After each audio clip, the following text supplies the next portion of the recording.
Movies sell us the velvet-cloaked vampire.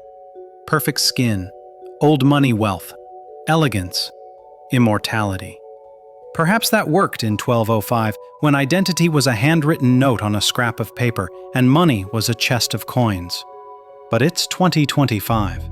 You rent a tiny one-bedroom, juggle 2 jobs, and you're broke. Everything you do leaves a permanent data trail. One odd moment, and you're on YouTube Shorts. If you turned tonight, would you be doomed to misery as a modern vampire? This is a reality study, and we won't sugarcoat the verdict. You were human yesterday. Your paper trail is intact. School records, tax returns, medical files. That continuity is both a protection and a trap. The rules now are physical. Sunlight harms you. Not superstition, but phototoxic injury. You require blood at intervals. A biological need, not a lifestyle. There is no glamour to any of this. And crosses and caskets don't apply. Your problems are clinical and administrative, not religious. Cameras see you exactly as you are. Sensors notice what people miss. A cooler skin temperature, absent pulse, pupils that don't constrict. Hoodies and dark sunglasses aren't camouflage. They make you even more memorable, especially indoors and on camera. You can pass for ordinary for a while, but the modern world audits patterns. You sleep by day, you live by night. And every exception, bank visits, work meetings, border control, is a hazard you must plan for in advance or avoid completely. The romance dies where the systems begin. Discovery of you isn't a dramatic stake through the heart. It's ordinary infrastructure doing what it does. Lobby cameras log your face. Doorbell cams watch your corridor. License plate readers see your car at 2:13 a.m. every night. Time-stamped evidence clearly maps a life that never shows up by day. Your bank wants a selfie. Your landlord schedules a morning rent collection. None of this is hostile. It's simply how modern life records itself. You still have to feed, and your food is blood. Predation doesn't make you powerful. It makes you visible and vulnerable. Any criminal attempt summons the machinery of routine forensics.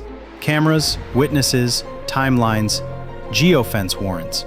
Patterns harden into leads, and leads become names. The noble immortal isn't hunted by villagers. You are reconstructed from records. In 1205, you could vanish without a trace after every meal. In 2025, you resolve into traceable data. Feeding is the part you can't romanticize. Human blood isn't a consumer good. It's a regulated medical product. Outside the licensed chain, collection, testing, storage, traceability, you're in felony territory, and you're also playing with biohazards. If you're not inside that chain to begin with, hunger doesn't grant you access. It only tempts you into mistakes. Why does the dark web blood idea fail? There is no real market. Legit supplies move only through licensed hospitals and blood services. Units are logged, temperature monitored, and reconciled. Diversion shows up in audits. Stolen product triggers investigations. Anything advertised is likely to be fake, contaminated, or law enforcement bait. Without verified screening, you're gambling with infection and sepsis. Packaging, shipping, and customs treat blood as hazardous. Even trying to move it creates huge records. Payments would likely demand crypto, but converting money into and out of it leaves footprints. And, as an ordinary person who wasn't already inside that world, you wouldn't know how to reach it without exposing yourself to scams, malware, or traps. But what if you're charismatic enough to create your own fan club and ask for blood donations? Unfortunately, a fan club doesn't fix it either. Consent isn't the issue. Licensing and safety are. The moment you organize private draws, you collide with phlebotomy rules, infectious disease testing, cold chain requirements, liability, and duty of care. Best case, if discovered, it's shut down. Worst case, someone is harmed and you're on the hook. Thinking of hunting animals instead? Animal blood spoils, clots, and carries pathogens. Keeping it safe off-grid is a logistics problem you can't solve with a rucksack. Add wildlife law, trail cams, and angry landowners. Illegal kills attract other predators and attention. Wildlife is, in reality, managed and monitored. What about places with looser oversight? Poorer countries, perhaps? Oversight varies, but the pattern holds. Hospitals and blood services handle blood. Private possession is illegal and unsafe. Any attempt is, by definition, illegal. And illegal paths trigger the machinery of audits and forensics. The result isn't freedom, but visibility, patterns, records, and risk. In a modern system, the price of feeding off-grid is likely exposure. Why would you need money as a vampire? You don't buy groceries anymore, but you still pay for a life. Off-grid caves are free, but privacy isn't. You're not a master thief or a hacker. You were an ordinary human yesterday. You need night-safe housing, blackout curtains, UV film, neighbors who aren't curious. You need night transport for quiet relocations if attention builds. You'll want a few sane-looking hobbies: video games, reading, scrolling, and all of it rides on paid internet. The main villain isn't sunlight, it's bills. So you earn the boring way, a schedule-friendly job. Night lanes exist: network operations, data centers, freight and warehousing, newspaper presses, bakeries, editing and post-production, remote development, security research. Unglamorous, dependable, schedulable after dark. Route payments through a small boring company, keep paying taxes, and never give anyone a reason to drag you to a branch at noon or pry into your file. Treat investments as time machines, not lottery tickets. Go slow, stay diversified. You're immortal, you can wait. Feeding and sunlight are hazards, but so is staying put. Now and then you'll have to move when neighbors grow too friendly or too curious, assuming you can afford it. Airports are largely off limits. Time zones and delays erase careful night arrival plans. Many airports now use face-matching e-gates or camera towers at boarding and arrivals. They include liveness checks for blinking or reflectivity. Shades or a hood won't pass and will attract staff attention. If anything looks odd, you're routed to secondary inspection. A bright room, multiple officers, long questions. Sometimes a supervisor wellness check. During outbreaks or peak seasons, some airports add thermal cameras or temperature checks. Abnormal readings can trigger holds under public health rules. Miss a flight connection, and you're stranded in a glass atrium at noon. Dense, layered CCTV makes your "only at night" pattern obvious.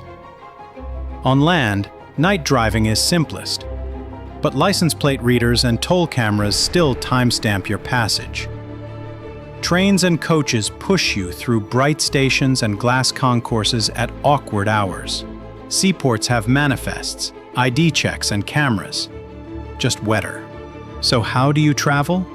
You favor routes you can schedule at night. In practice, long drives, underground parking pickups, dark hotel rooms, and a plan for shade the way other people plan snacks. The fantasy of going off-grid is simple. Trees, a solar-powered house or a tent, and no cameras. Reality is harsher. Public land has stay limits, often 2 weeks, so rangers log vehicle plates and track your movements. Feeding might be easier, but storage is the issue. Blood and meat clot, spoil, and attract predators. Buried caches draw bears. Generators are loud and need fuel runs. Solar needs maintenance you probably can't do. Farm life sounds sane until you list the hours. Fencing, irrigation, deliveries, repairs, tending animals. Mostly daytime labor. So the forest doesn't free you. It pushes you back toward civilization, where you can still hide among the indifferent crowd. Imagine you're miserable enough that the only option you can think of is giving yourself up to government care. You'd only do it when every alternative fails. You've hurt someone or fear you will? You're medically cornered? A leak or a stalker has you boxed in?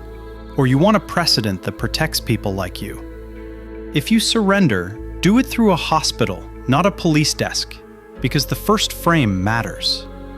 Arrive at night, ask for the infectious disease team and a patient advocate, and don't sign anything without counsel. You'll go through containment and testing, labs, imaging, controlled light exposure, baseline vitals, supervised feeding substitutes if any exist. Everything will be under restricted access until the question of contagion is answered. There are 3 likely outcomes. First, you're moved to a secure medical unit with true blackout, codename, compartmentalized records, stipend, therapy, night staff. It's humane, controlled, and dependent. Leaks are inevitable. There are too many humans in the loop. Origin questions will follow. Who turned you? Where? When? Second, controlled disclosure. You're framed as a rare medical condition. Severe phototoxic disorder with hematologic anomalies, and entered into formal study with patient rights. You gain legal standing. You lose anonymity. You're likely exposed to media screaming, "Real-life vampire found." Third, militarization attempt. Someone will ask about capabilities you might have as a new kind of species. It comes wrapped in capitalism and a huge budget, and here's why. Your cells don't age. If contagion is ruled out, the frame shifts to special health status, phototoxicity plus hematologic anomalies. Either way, in any of these cases, you become a patient before you're a person. And the fact that your cells don't age won't go straight to a press release. Expect classification while scientists ask whether the effect is local or systemic, stable, transferable, or dangerous. If disclosed, you become a target for recruitment and for violence. If hidden, you risk indefinite study. Don't forget your strongest card, Immortality. Time is power. After you survive the first hard decades, skills compound. Languages, instruments, crafts, code, law. You can take whole disciplines to mastery, then change your mind and start again. Money compounds too if you keep it boring, slow, diversified, patient. With time, you can shape policy around light sensitivity, normalize night accommodations, and build institutions that outlast any single identity. Technology tilts in your favor. Smart glass, underground districts, programmable lighting, even habitats where day is optional. Long arc projects become possible. Restoring a river by night over 50 years, archiving a city's lost music, finishing work mortals must abandon. But the bill comes due. Identities must be retired and replaced. Each faked death severs friendships and histories. You outlive everyone, whether they know the truth or not. Surveillance improves. Re-identification stitches personas together unless you're meticulous to the point of seeming magical. The sanity trick is structure. Curate memory, what to keep, what to let fade, so you're not crushed by your own archive. Keep a few long projects bigger than you, and a small circle that knows you as you are. Only long-term projects keep the centuries meaningful and let you use immortality to its full potential. So are you doomed to be miserable as a modern vampire? Is it possible to survive and stay a secret? The answer is, it is survivable. But staying a secret is barely manageable. You will be miserable if you chase the romantic myth instead of building working routines. If you flirt with illegal shortcuts and live on the run through constant travel hazards, or if you isolate yourself in a hidden cave. You won't be miserable if you make life procedural, keep a small night circle with clear social rules, treat money as buffers and time as projects, accept partially explainable visibility, and manage patterns. Our final answer, it's livable and even meaningful if you choose boring competence over romance. Build the dull, durable routine first, put a few trusted humans inside it, then fill the centuries with work that outlasts a name. Misery isn't fate here, it's a management failure.